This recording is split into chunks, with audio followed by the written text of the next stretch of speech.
Teherán. Agosto de 1953. Mohammad Mossadegh tiene 71 años. Es el primer ministro de Irán. Fue elegido democráticamente por el Parlamento iraní. La revista Time lo eligió persona del año en 1951. En ese momento, Mossadegh está bajo arresto domiciliario.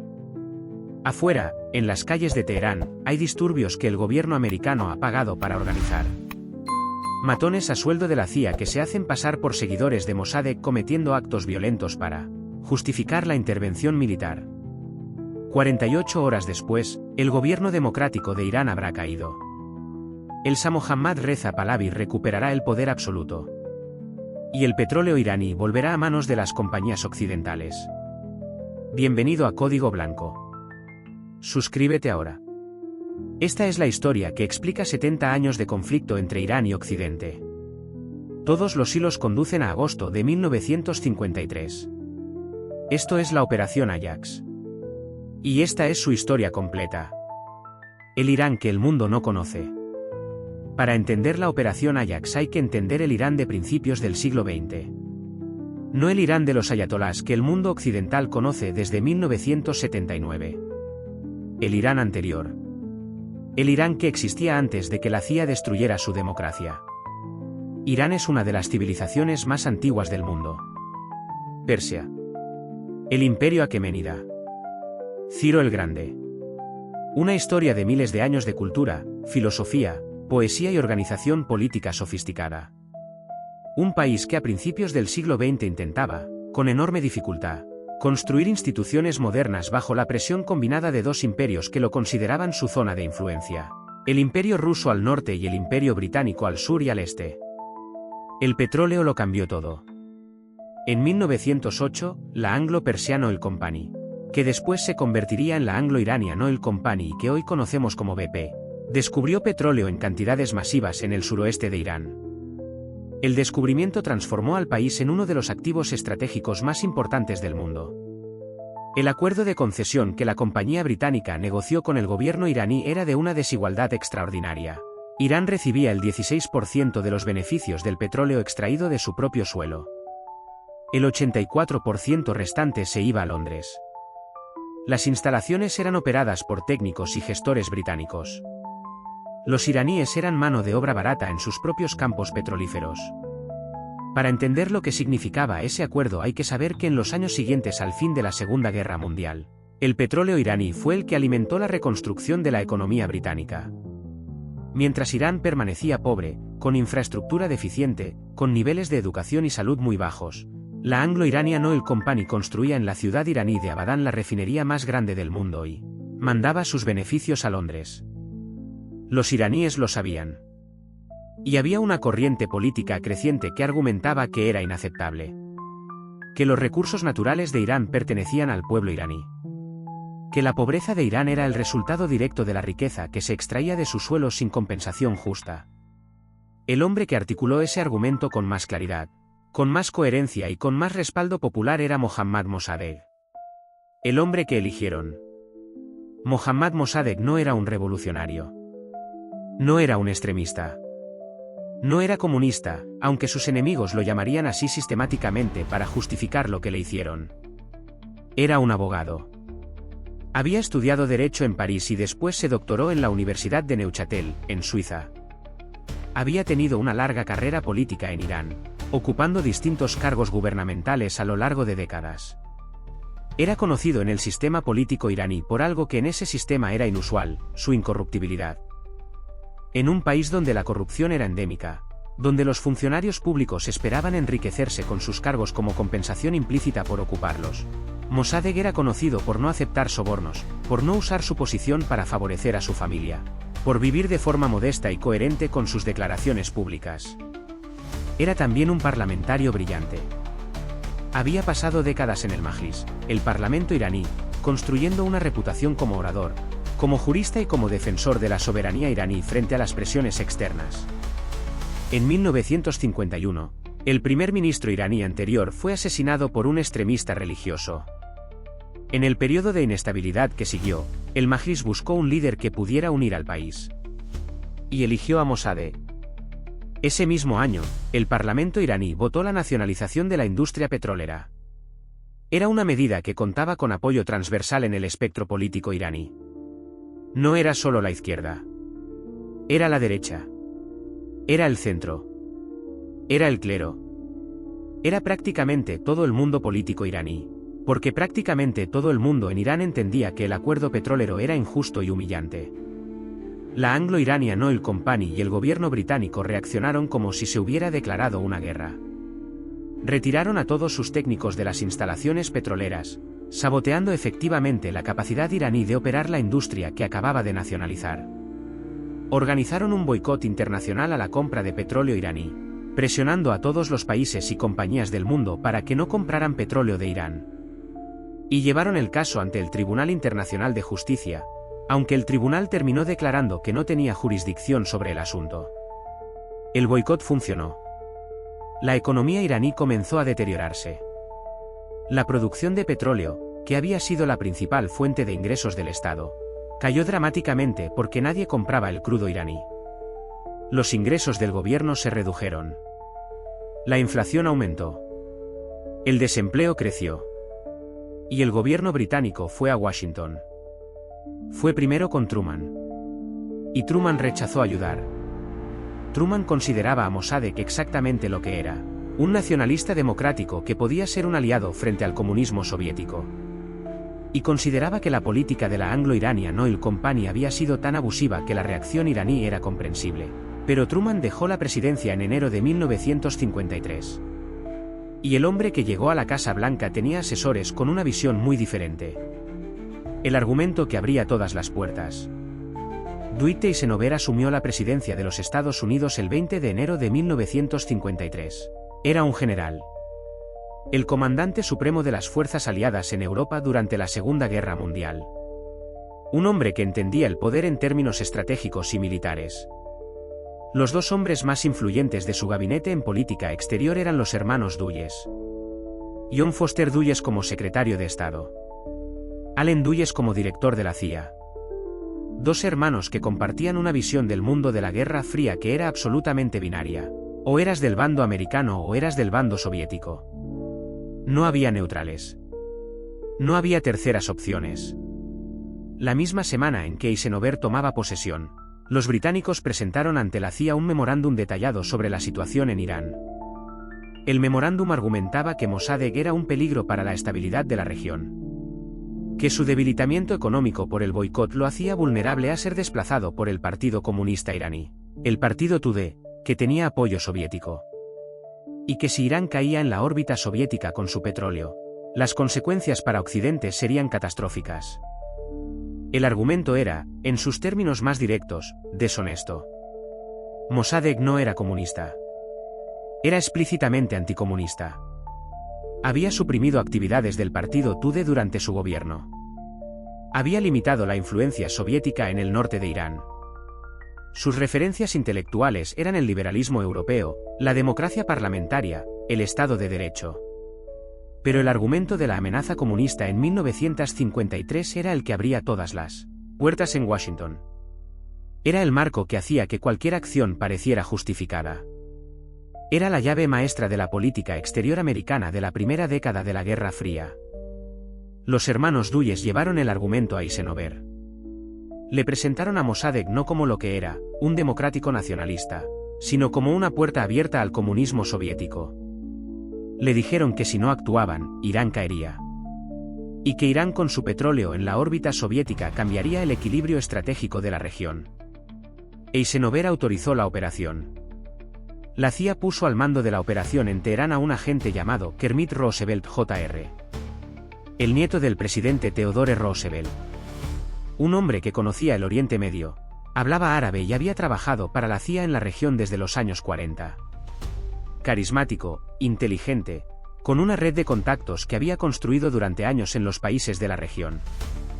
La misión recibió el nombre en clave, Ajax. Los británicos, que participaron en la planificación y el financiamiento aunque dejaron la ejecución a los americanos, la llamaron Operación Boot. El presupuesto inicial autorizado era $1 millón. En 1953. una cantidad que en términos del poder de compra actual representaría decenas de billones. Los mecanismos del golpe. La Operación Ajax fue un masterclass en lo que la CIA llamaba operaciones encubiertas. No era un golpe militar directo. Era algo más sofisticado y más difícil de rastrear. Era la ingeniería deliberada del colapso de un gobierno. Funcionó en varias fases simultáneas que se reforzaban mutuamente. La primera fase era la desestabilización económica. El boicot británico ya había creado dificultades económicas significativas. La CIA amplió esa presión financiando huelgas en sectores clave de la economía iraní. Los sindicatos de trabajadores del petróleo, del transporte, del bazar, recibieron dinero a través de intermediarios para organizar paros que añadían caos económico al ya existente. La segunda fase era la manipulación de medios. Teherán tenía una prensa relativamente libre y activa. La CIA identificó periodistas y propietarios de periódicos susceptibles de ser comprados. Les pagó para publicar artículos que atacaban sistemáticamente a Mossadegh. Artículos que lo presentaban como comunista infiltrado por los soviéticos. Como enemigo del Islam y del Shah. Como traidor que estaba llevando a Irán al caos. La misma estrategia que la industria tabacalera usaba para manufacturar dudas fue aplicada aquí para manufacturar una imagen pública que no correspondía a la realidad. La tercera fase era la manipulación religiosa. Irán era un país profundamente religioso. El clero chiita tenía una influencia enorme sobre amplias capas de la población. La CIA identificó a líderes religiosos que podían ser convencidos o comprados para denunciar a Mossadegh desde los púlpitos de las mezquitas. Algunos lo hicieron por dinero. Otros porque genuinamente desconfiaban del laicismo de Mossadegh o porque sus intereses políticos los llevaban a preferir el Shah. La cuarta fase fue la más directa y la más brutal. La CIA contrató a líderes de bandas callejeras de Teherán. Hombres con influencia sobre grupos de matones organizados que podían movilizar violencia en las calles con rapidez. Estos grupos recibieron dinero e instrucciones. La instrucción era hacerse pasar por seguidores de Mossadegh mientras cometían actos de violencia. Atacar mezquitas. Atacar figuras religiosas. Crear la imagen de que el gobierno de Mossadegh era fuente de violencia y desorden. El objetivo combinado de estas cuatro fases era crear la imagen de un país al borde del colapso bajo el liderazgo de Mossadegh. Un gobierno que no podía mantener el orden. Una economía que se hundía. Un primer ministro que atacaba la religión y que era un peligro para la estabilidad del país. Y sobre esa imagen construida deliberadamente, justificar la intervención militar. Kermit Roosevelt operaba desde la embajada americana en Teherán, coordinando los distintos hilos de la operación. Enviaba cables cifrados a Washington con actualizaciones. Reunía con generales del ejército iraní que podían ser persuadidos de apoyar el golpe. Coordinaba con agentes británicos que operaban en paralelo. El primer intento de golpe, el 15 de agosto de 1953, fracasó. El Shah firmó los decretos para destituir a Mossadegh, pero después se asustó y huyó a Italia, después a Irak. Mossadegh, informado del intento, declaró el fracaso del golpe. En Teherán, los seguidores de Mossadegh salieron a las calles a celebrar. Roosevelt consideró abortar la misión. Consultó con Washington. Y recibió instrucciones de continuar. Durante los 4 días siguientes, la maquinaria de la operación se intensificó. Más dinero. Más actividad de las bandas callejeras. Más presión sobre los generales. La CIA gastó en esos 4 días más dinero del que había gastado en todo el periodo anterior de la operación. El 19 de agosto de 1953, las calles de Teherán se convirtieron en un campo de batalla. Las bandas contratadas por la CIA, junto con militares y policías que habían sido persuadidos de apoyar el golpe, tomaron las calles. Atacaron las instalaciones del gobierno. Asediaron la residencia de Mossadegh. Hubo combates reales. Con armas de fuego. Murieron 300 personas en los enfrentamientos de ese día. 300 personas murieron para que el petróleo iraní volviera a manos de las compañías occidentales. Mossadegh fue arrestado. Pasó la noche en la cárcel. Después fue juzgado ante un tribunal militar por traición. Fue condenado a 3 años de prisión y al destierro de Teherán. Después de cumplir su condena, Mossadegh regresó a su casa en el pueblo de Ahmadabad, en las afueras de la capital. Y allí permaneció el resto de su vida. Bajo arresto domiciliario permanente. Sin poder salir.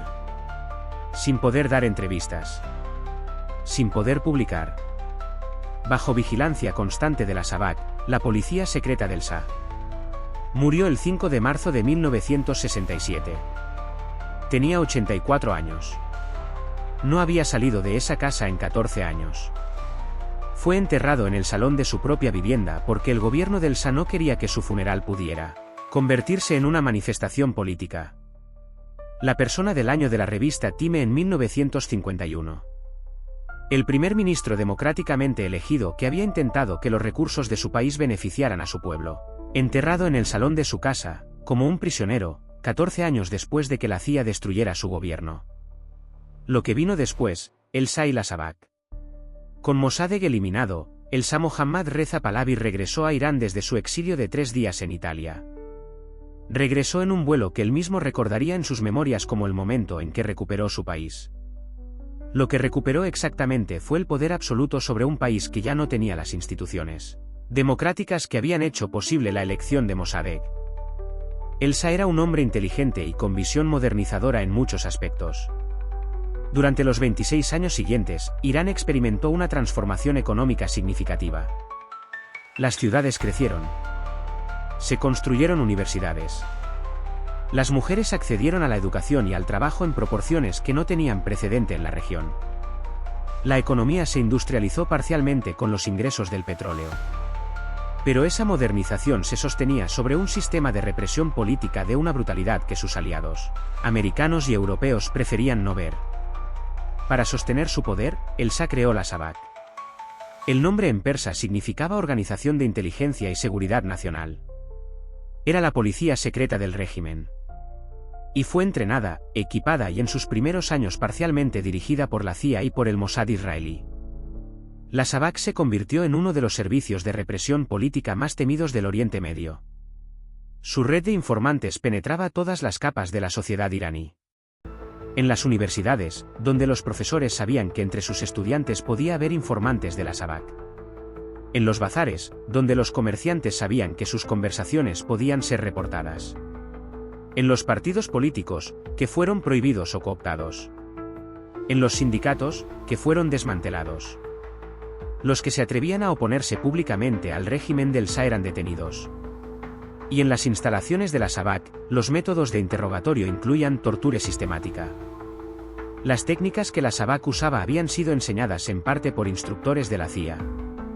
El círculo se cerraba de forma perturbadora, el golpe había sido organizado con métodos sucios, y el régimen que el golpe instaló usaba métodos sucios enseñados por los mismos que habían organizado el golpe. Durante 26 años, el Shah gobernó Irán con el pleno apoyo de los Estados Unidos. El petróleo fluyó. Las compañías occidentales, ahora incluidas las americanas que habían recibido parte de las concesiones como precio de su participación en el golpe, operaron los campos petrolíferos iraníes. Los ingresos del petróleo financiaron tanto el desarrollo económico del país como las compras masivas de armamento americano que el Shah hacía, convirtiendo a Irán en el principal comprador de armas americanas en el mundo durante esos años. Washington veía al Shah como el pilar de la estabilidad en una región estratégica.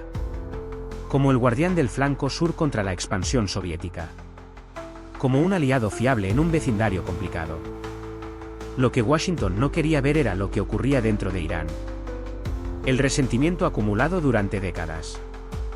La memoria del golpe de 1953. La identificación entre el régimen del Shah y el imperialismo americano. La corrupción de la élite alrededor del Shah. Y la creciente influencia de un clero chiita que articulaba la oposición al régimen en términos religiosos que resonaban profundamente en la población. La revolución que nadie en Washington vio venir. En 1978, Irán comenzó a desestabilizarse. Protestas masivas. Huelgas. Enfrentamientos entre manifestantes y las fuerzas de seguridad del Shah.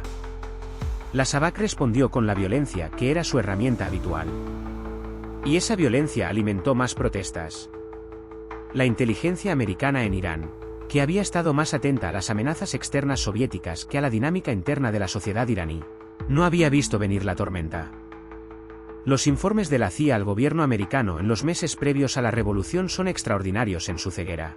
Seguían describiendo al régimen del Shah como estable, como sólido, como amenazado solo en sus márgenes. En enero de 1979, el Shah abandonó Irán. Dijo que se iba de vacaciones. Nunca regresó. Murió en el exilio en 1980.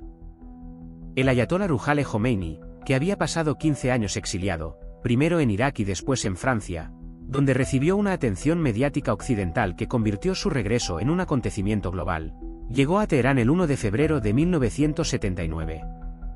Millones de personas salieron a recibirle. La revolución islámica había triunfado. Entre los argumentos centrales de la retórica revolucionaria iraní estaba el golpe de 1953. El golpe que Estados Unidos había organizado para derrocar al gobierno democrático de Irán. El golpe que había instalado al Shah. El golpe que había llevado a la Sabak. El golpe que durante 26 años había sostenido un régimen que oprimía al pueblo iraní para que el petróleo siguiera fluyendo a Occidente. Ese argumento resonaba porque era verdad. Y esa verdad tenía consecuencias que los arquitectos del golpe de 1953 no habían calculado, o no habían querido calcular. En noviembre de 1979, estudiantes iraníes revolucionarios tomaron la embajada americana en Teherán. Capturaron a 66 funcionarios americanos. Durante los 444 días siguientes, los 52 rehenes que quedaron en la embajada se convirtieron en el centro de una crisis que paralizó la política americana. La crisis de rehenes hundió la presidencia de Jimmy Carter. La fallida operación de rescate militar, el operativo Garra de Águila, en la que 8 soldados americanos murieron en un accidente en el desierto iraní sin llegar siquiera a Teherán, fue el golpe final a la imagen de Carter. Ronald Reagan ganó las elecciones de noviembre de 1980 en parte porque la crisis de rehenes había convertido a Carter en un presidente que parecía impotente. Los rehenes fueron liberados el mismo día en que Reagan tomó posesión. El 20 de enero de 1981. 444 días después de su captura. Pero la crisis de rehenes no fue el final de las consecuencias del golpe de 1953. Fue el principio de una cadena que continúa hasta hoy. La revolución iraní de 1979 inspiró movimientos islamistas en todo el Oriente Medio. Creó el modelo de un Estado islámico revolucionario que se presentaba como alternativa tanto al capitalismo occidental como al comunismo soviético. Estableció a Irán como el principal financiador y apoyo de grupos como Hezbollah en el Líbano. En los años siguientes, la relación entre Estados Unidos e Irán se convirtió en una de las más tensas del planeta. Irán desarrolló su programa nuclear, que Washington interpretó como una amenaza existencial para sus aliados regionales. Las sanciones económicas americanas contra Irán se convirtieron en las más severas que Estados Unidos había impuesto a ningún país. La posibilidad de un conflicto militar directo planeó sobre la región en múltiples momentos. Toda esa cadena, desde la revolución de 1979 hasta los acuerdos nucleares y sus colapsos, desde Hezbollah hasta las tensiones en el Golfo Pérsico, tiene un punto de origen que los documentos confirman con claridad. Agosto de 1953. $1 millón. Un gobierno democrático derrocado. El reconocimiento que tardó 60 años. Durante décadas, el papel de la CIA en el golpe de 1953 fue negado oficialmente por el gobierno americano. Era un secreto a voces. Periodistas lo habían documentado. Historiadores lo habían investigado. Kermit Roosevelt había escrito un libro sobre su participación en la operación en 1979, pero el gobierno americano nunca lo reconoció oficialmente. Eso cambió en 2013. 60 años después del golpe, la CIA desclasificó documentos que confirmaban de forma oficial y explícita su participación en la operación Ajax. Los documentos describían con detalle los mecanismos financieros de la operación, los nombres de los agentes involucrados, las fases de la planificación, las instrucciones enviadas desde Washington, el dinero pagado a los líderes de las bandas callejeras, los pagos a los periodistas y los líderes religiosos, la coordinación con los británicos, Era la primera vez en la historia que el gobierno americano reconocía oficialmente haber organizado el derrocamiento de un gobierno democráticamente elegido en otro país. La desclasificación no produjo ningún debate político significativo en Estados Unidos. No llevó a ninguna investigación del Congreso. No produjo ningún proceso de rendición de cuentas. Fue cubierta por los medios durante unos días y después absorbida por el ciclo de noticias. En Irán, la desclasificación fue seguida con mucha más atención. Era la confirmación oficial de algo que los iraníes habían sabido siempre. Que en 1953 su democracia había sido destruida desde fuera. Que Elsa había sido una marioneta instalada por potencias extranjeras. Que el resentimiento acumulado que produjo la revolución de 1979 tenía una causa concreta y documentada. En 2023, el secretario de Estado americano Antony Blinken, en una entrevista, fue preguntado sobre el papel del golpe de 1953 en la relación actual entre Estados Unidos e Irán. Respondió que el golpe había sido claramente un error y que había alimentado décadas de desconfianza iraní hacia Estados Unidos. Fue la declaración más directa que un alto cargo del gobierno americano había hecho nunca sobre la responsabilidad en Ajax. Llegó 70 años tarde. Para Mossadegh, que murió en 1967 bajo arresto domiciliario, llegó demasiado tarde para que pudiera escucharla. El patrón que se repite. Ajax no fue un caso único. Fue el primero de una serie que estableció un patrón que se repetiría durante décadas en distintos países y distintos continentes. Un año después de Irán, en 1954, la CIA organizó la Operación Post-Success en Guatemala. El presidente guatemalteco Jacobo Arbenz había sido elegido democráticamente y había impulsado una reforma agraria que afectaba a tierras de la United Fruit Company, empresa americana que controlaba grandes extensiones de las mejores tierras agrícolas del país. El argumento usado para justificar la operación fue el mismo que en Irán, el comunismo. Arbenz era acusado de ser un agente comunista que pondría a Guatemala en la órbita soviética. La acusación era tan deshonesta como la que se había hecho sobre Mossadegh. Arbenz era un reformista democrático, no un comunista. La CIA organizó una campaña de desinformación. Financió una emisora de radio clandestina que transmitía noticias falsas sobre avances militares inexistentes. Entrenó y equipó a un pequeño ejército de exiliados guatemaltecos. Y presionó a los militares guatemaltecos para que retiraran su apoyo a Arbenz. Arbenz renunció en junio de 1954. El régimen que siguió, una dictadura militar, devolvió las tierras a la United Fruit Company. Y Guatemala entró en un ciclo de violencia política que durante las décadas siguientes costaría la vida a 200.000 personas. En 1960, la CIA comenzó operaciones para desestabilizar y eliminar a Patrice Lumumba, el primer ministro democráticamente elegido del Congo belga después de la independencia. Lumumba había tenido la osadía de pedir asistencia soviética cuando Occidente se negó a ayudarle a enfrentar la secesión de la provincia de Katanga, rica en minerales. Para Washington, eso era suficiente para considerarle un peligro.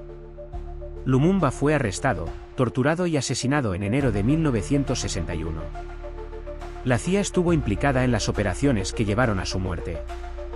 Los documentos desclasificados muestran que la agencia había planificado anteriormente su asesinato, aunque el método que finalmente se usó fue organizado por los propios actores congoleños con apoyo belga. En 1973, Chile. Ya contado en el episodio de la Operación Cóndor. Allende derrocado. Pinochet instalado. El mismo patrón. Y hay otros casos cuyos documentos siguen parcialmente clasificados. Países donde se sabe que hubo operaciones encubiertas americanas pero cuyo alcance completo todavía no es público. El patrón es consistente en todos los casos. Un gobierno elegido democráticamente toma decisiones que afectan a intereses económicos americanos o británicos, o que parecen amenazar el equilibrio estratégico de la Guerra Fría según la interpretación de Washington. Ese gobierno es señalado como comunista o como amenaza a la estabilidad, independientemente de que lo sea realmente. Se organizan operaciones de desestabilización económica, manipulación mediática y presión militar. El gobierno cae. Es reemplazado por uno que coopera con los intereses que lo instalaron. Y la palabra que los documentos internos usan invariablemente para justificar estas operaciones es estabilidad. Restaurar la estabilidad. Garantizar la estabilidad. Proteger la estabilidad regional. ¿Estabilidad para quién? Es la pregunta que los documentos no responden. Pero la respuesta está implícita en quienes se benefician de cada golpe. Las compañías petroleras. Las empresas agrícolas. Las industrias mineras. Los sectores financieros. Los intereses que fluían hacia Londres y Washington desde los países que habían sido desestabilizados para protegerlos. Lo que el manual enseñó. Una de las consecuencias más duraderas de la Operación Ajax no fue política ni geopolítica. Fue metodológica. Ajax demostró que era posible derrocar un gobierno democrático sin invasión militar directa. Sin tanques americanos en las calles de Teherán. Sin soldados americanos muriendo en combate. Con $1 millón, un agente competente, una red de intermediarios locales y la disposición a usar medios que en cualquier otro contexto serían ilegales. Esa demostración fue extraordinariamente influyente dentro de la CIA y del aparato de seguridad nacional americano. Ajax se convirtió en un caso de estudio. Un modelo. Una prueba de que las operaciones encubiertas podían lograr lo que la diplomacia y la presión económica no podían. El problema es que los modelos tienden a reproducirse. Y Ajax se reprodujo, con variaciones, en Guatemala, en el Congo, en Chile y en otros lugares. Cada vez que la herramienta funcionaba, la tentación de usarla de nuevo era mayor. Y cada vez que se usaba, dejaba consecuencias que sus diseñadores no calculaban completamente. O que calculaban y decidían aceptar. Las consecuencias para las poblaciones de los países intervenidos. Los muertos de los disturbios organizados. Los torturados por las policías secretas instaladas en el poder. Los desaparecidos de las dictaduras respaldadas. Los ciclos de violencia política que duraban décadas. Irán es el ejemplo más claro de lo que ocurre cuando esas consecuencias alcanzan una escala que ya no puede ser contenida. La revolución de 1979 fue, entre otras cosas, la consecuencia de 26 años de un régimen instalado y sostenido por una potencia extranjera que había destruido la democracia iraní en 1953. La crisis de rehenes fue, entre otras cosas, la respuesta de una generación que había crecido bajo ese régimen y que identificaba a Estados Unidos no como el país de la democracia y la libertad, sino como el país que había eliminado su democracia para quedarse con su petróleo. Todo el conflicto entre Irán y Estados Unidos de los últimos 45 años, con sus sanciones, sus programas nucleares, sus guerras por proxy en Siria y Yemen y Líbano, sus momentos de máxima tensión, tiene raíces que los documentos desclasificados permiten trazar con precisión hasta el 19 de agosto de 1953. $1 millón. 300 personas muertas en las calles de Teherán. Un primer ministro bajo arresto domiciliario hasta su muerte. Y 70 años de consecuencias que todavía no han terminado. Cierre. $1 millón en 1953. Un gobierno democrático derrocado. 26 años de dictadura respaldada por la CIA. Una revolución islámica. 444 días de crisis de rehenes. 45 años de conflicto entre dos países que todavía no ha encontrado resolución. 60 años hasta el reconocimiento oficial. 70 años hasta la primera disculpa parcial de un secretario de Estado. Y el manual que funcionó en Irán fue aplicado en Guatemala en 1954. En el Congo en 1960. En Chile en 1973. Y en otros países cuyos documentos siguen clasificados. Mohammad Mossadegh murió en 1967 enterrado en el salón de su casa. El hombre que había intentado que el petróleo de su país beneficiara a su pueblo. Que había sido elegido democráticamente. Que la revista Time había declarado persona del año. Murió como un prisionero en su propia casa porque había decidido que los recursos de Irán pertenecían a los iraníes. Eso es lo que no quieren que sepas. No solo lo que hicieron, sino que el manual existe. Que tiene un nombre. Que está documentado. Y que cada vez que se ha aplicado ha dejado décadas de consecuencias que sus diseñadores nunca pusieron en la factura. La próxima vez que un gobierno en cualquier lugar del mundo tome decisiones que afecten a grandes intereses económicos y empiece a ser descrito en los medios como una amenaza a la estabilidad regional, recuerda Teherán en agosto de 1953. Recuerda el $1 millón. Recuerda las 300 personas muertas en las calles. Y pregúntate quién define la estabilidad y para quién. Eso también es lo que no quieren que sepas. Suscríbete a Código Blanco. Activa la campana. El próximo episodio, el Proyecto Naomi. El programa de armas biológicas de la CIA que operó en paralelo a MKUltra y cuyos archivos fueron destruidos 3 semanas antes que los de MKUltra. Antes. No después. Antes. Lo que eso implica sobre lo que contenían es lo que te voy a contar. Código Blanco. Lo que no quieren que sepas.